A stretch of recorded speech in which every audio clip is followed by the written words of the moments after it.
Introducing social banking from GT Bank. Anywhere, anytime, any device.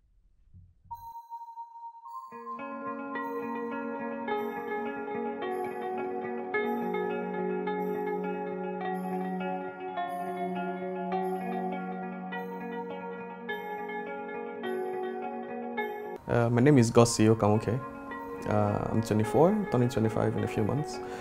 I'm an entrepreneur with a focus on education and empowerment. And I'm the founder of American University and the founder of Student Circle Network as well. I studied at American University in North Cyprus.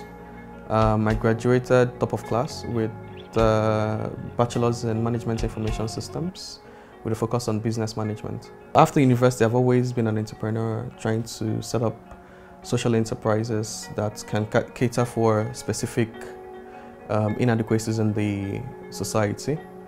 I started with Student Circle Network in 2010. And what Student Circle Network did was to bring in students from across the world and put them together in one place.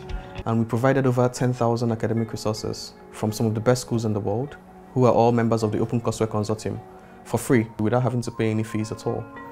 And from that, we progressed to finding a way to fill in a shortfall, because we realized that many of the students who were coming in from West Africa into Student Circle Network sort of needed a certification for the courses that they were using on the network.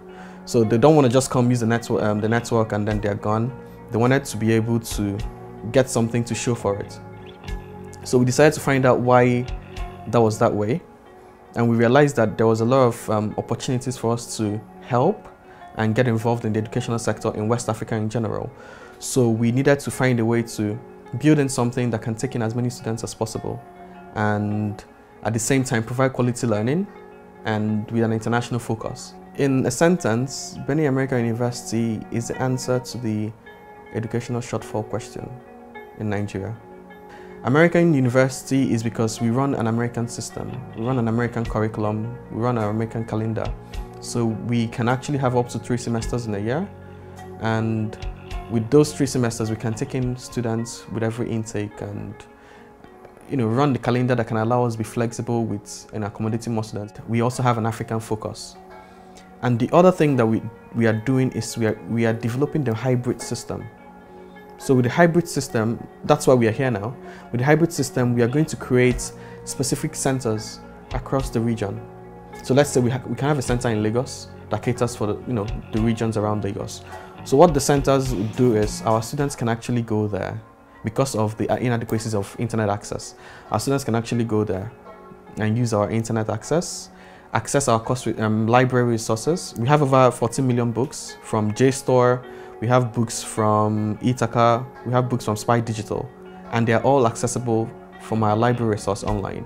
When we had our media launch, let me start with that. When we had our media launch last year, in March 2012, we just had about 25 students. But now we've grown past that.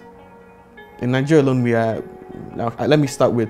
getting a minimum of about 20 applications every day that we now have to sift through, and we've not done any marketing at all. You don't see us in the news or doing any specific marketing, but people are actually applying because there are people who need these things. So finding the market is actually really simple. In my own immediate team, which is the business team, we are about 6. Myself, we have the rector, we have the director of research and development, we have the vice president of business, we have director of international research and partnerships, we have the director of services, and that includes student services and other services. And then we have the infrastructure team that includes the engineers and the technical team who are actually on site. So the infrastructure team works out of Benue. The business team works out of Lagos and Abuja. We have a liaison office in Abuja because we have a lot of interaction with the government, having to keep up with policies and all that. So we have a base in Abuja, and then the business team works out of anywhere. The educational team, for now, is working out of lots of places. We have professors across everywhere, and they're working out from wherever they are, or just to manage the time zone to make sure that the students come online at the specific times to take their classes. So when we raised our first money, it took one person that took me serious to be able to say, because how I was 23 then, and I come out and say I want to study university. I'm sure lots of people laughed when they heard about it, but it just took at least one person who was able to take me serious and believe in what I wanted to do, to be able to say, okay, I'm going to support you or back you for you to get started, and then having to find a team that can support you, because you cannot do everything yourself unless you're going to break down. So to be able to be successful, you need to have people, you need to have the trait of finding people who can complement your own qualities. So you know what you can do, and then you can find people who can do the things you cannot do, and then they can do it well, and then all of you can actually synergize and work together. The educational business is it's not an immediately profitable business. You don't expect to really see how much you've done in 5 years, because in 5 years you're just starting to graduate a first set of students. So we're looking at 10 to 20 years. I'm hoping that in the next 10 to 20 years we've graduated at least 30,000 students, and ensuring that those 30,000 students are not out of jobs.